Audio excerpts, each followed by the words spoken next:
오늘 우리가 읽는 말씀 이사야서 20장 내용, 이 내용에서는 우리가 앞에서 18장 그리고 19장에서 살폈던 구스라고 하는 나라, 오늘날의 나라는 에디오피아라고 하는 나라입니다. 그리고 애굽 나라, 이 두 나라에 대해서 한 장씩 소개를 했습니다. 그리고 오늘 우리가 있는 20장의 내용에서는 이 애굽 나라와 구스 나라에 대하여 말씀을 주시는데, 이 두 나라는 아수르 나라가 힘을 크게 확장해 가는 과정에서 주변에 있는 나라들, 특별히 당시 유다 백성들이 바라보고 도움을 구하려고 했던 그런 나라들입니다. 그런 나라의 운명이 어떻게 될 것인가 하는 것을 매우 구체적인 모습으로 하나님께서 예언을 주시게 됩니다. 이런 예언을 하는 과정에서 이사야 선지자는 3년이라고 하는 긴 시간 동안 자신의 몸을 벗은 몸으로 행하면서 그러한 일이 실제로 머지않아 이루어지게 될 것을 그 백성들에게 보여주고 있다고 하는 겁니다.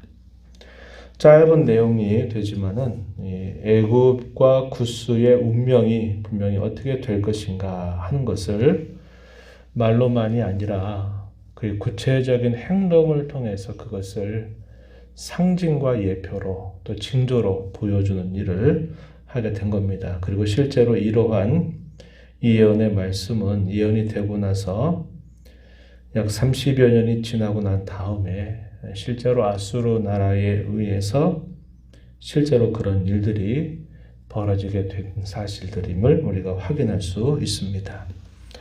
오늘 말씀 한번 가서 보시길 바랍니다. 1절 말씀에 보면은 아수르의 사르곤 왕이 다르단 군대 지휘관을 나타내는 이름입니다. 다르단을 아스돗으로 보냈다. 이 아스돗이라고 하는 곳은 블레셋 나라의 수도입니다. 수도 중에 하나예요. 이 블레셋 나라를 나라 가운데서 아스돗으로 보내서 그가 와서 아스돗을 쳐서 취하던 해, 아수르의 수도였던 아스돗을 정복했던 때다. 그래서 이 예언이 주어지게 되는 그 때가 구체적으로 어떤 사건이 있었는가를 보여주게 됩니다. 이때 연도가 약 711년경 정도 됩니다. 역사적으로 그 연도를 추적해 가서 보면은 711년. 북이스라엘 나라가 멸망하고 난 지가 한 10여 년이 지났다는 겁니다. 바로 그때쯤에 북이스라엘 나라를 패망시켰던 아수르 왕은 계속적으로 정복 전쟁을 펼쳐가고 있던 상황이었습니다. 그래서 해변에 강대했던 나라, 이 블레셋 나라도 점령하게 된 거예요. 해변의 길로에서 애굽 나라로 내려가는 길이 아주 쉽게 열리게 됩니다. 그래서 중요한 통로가 되는 거예요. 그래서 이 아수르는 블레셋 이곳을 통해서 애굽을 치려고 하는 그런 계획을 갖게 된 것입니다. 바로 그러한 해에 하나님께서 선지자 이사야를 통해서 그 백성들에게 장차 애굽이 어떤 운명에 처하게 될지를 보여주고 있는 겁니다. 2절 말씀해 보시면은 바로 그때에 이사야에게 하나님의 말씀이 임하는데 어떤 말씀이 임하냐면 이렇게 말씀하셨어요. 갈지어다 내 허리에서 배를 꺼르고 내 발에서 신을 벗을지니라. 이러한 하나님의 명령이 선지자 이사야에게 내려졌어요. 그래서 그 말씀을 들었던 선지자는 하나님께서 하셨던 그 말씀을 그대로 순종하게 됩니다. 그래서 그가 3년이라고 하는 시간 동안 벗은 몸으로 살아가는 그런 삶을 그가 감당하게 된 겁니다. 3절 말씀에 보시면은 나의 종 이사야가 3년 동안 벗은 몸과 벗은 발로 다니며 애굽과 구스에 대하여 징조와 예표가 되었다. 이렇게 말씀하셨어요. 실제로 그 명령이 선지자에게 주어졌을 때 선지자는 그 명령을 그대로 순종하면서 3년을 그렇게 살았다고 말해 줍니다. 이 당시 여러 선지자들이 부름 받았을 때 그 백성들에게 말씀만 전하는 것으로 그 백성들이 듣질 않고 깨닫지를 못합니다. 그러니까 하나님께서는 이러한 선지자들의 구체적인 행동을 통해서 하나님이 어떤 일을 그들에게 장차 행하실 것인가를 보여주도록 하셨어요. 얼마나 감당하기 어려운 일이겠습니까? 호세아 선지자도 마찬가지요. 오늘 우리가 있는 이사야 선지자도 마찬가지요. 또 우리가 얼마 전에 읽었었던 에스겔 선지자의 경우도 마찬가지입니다. 하나님의 말씀을 받들어 살아가는 그 삶이 결코 녹록지 않다 하는 것을 우리에게 잘 보여주고 있어요.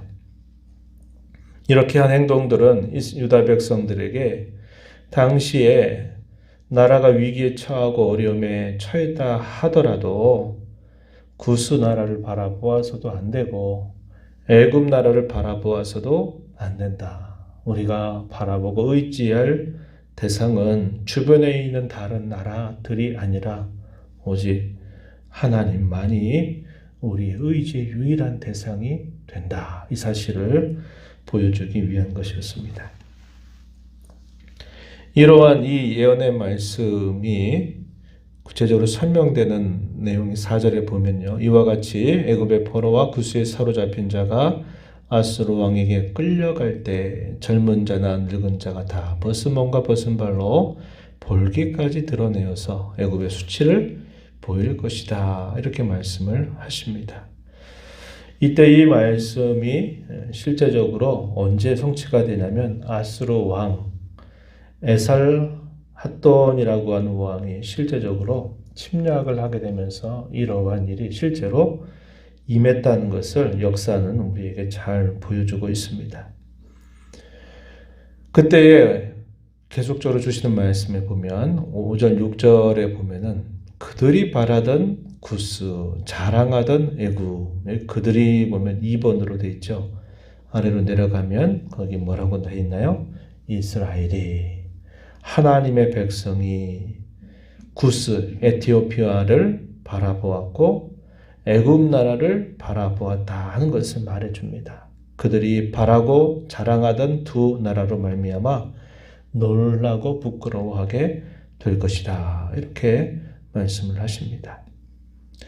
이러한 일이 있고 난 다음에 결국 유다 나라도 그렇게 또 시간이 흘러가면서 결국 패망하게 된 사실은 이런 말씀을 듣고서도 그들은 여전히 그들이 돌이키지 않았다라는 것을 우리에게 보여주고 있는 것이죠.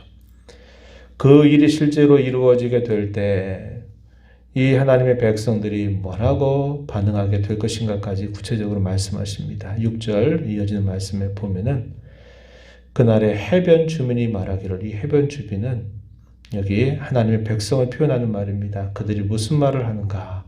우리가 믿던 나라, 곧 우리가 아수르 왕에게서 벗어나기를 바라고 달려가서 도움을 구하던 나라가 이같이 되었은즉 우리가 어찌 능히 피할 수 있겠는가? 피할 수 없다. 이러한 절망의 소리, 이것이 실제로 있게 될 것을 예언하게 되는 겁니다.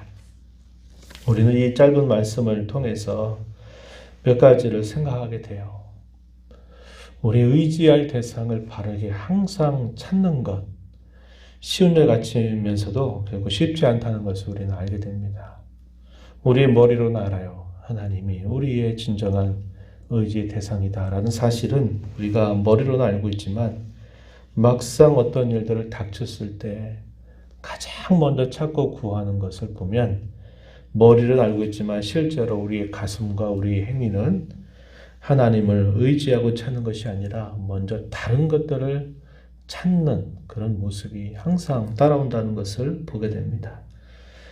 하나님께서 역사 가운데서 자기 백성들에게 끊임없이 말씀하시는 것, 다른 것 바라보지 말라 이렇게 말씀을 하시고 예언도 주시고 또 실제적인 이런 선지자의 기이한 행동을 통해서도 보여주셔도 그것이 좀 멀리 동떨어져 있는 것처럼 보인다 이 말입니다.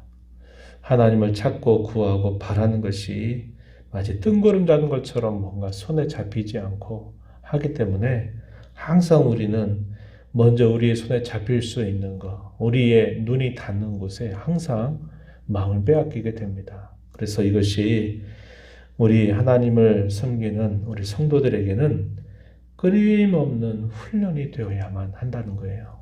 그냥 하루아침에 이게 되는 게 아니라는 것을 우리는 알게 됩니다. 하나님만 의지해야 된다.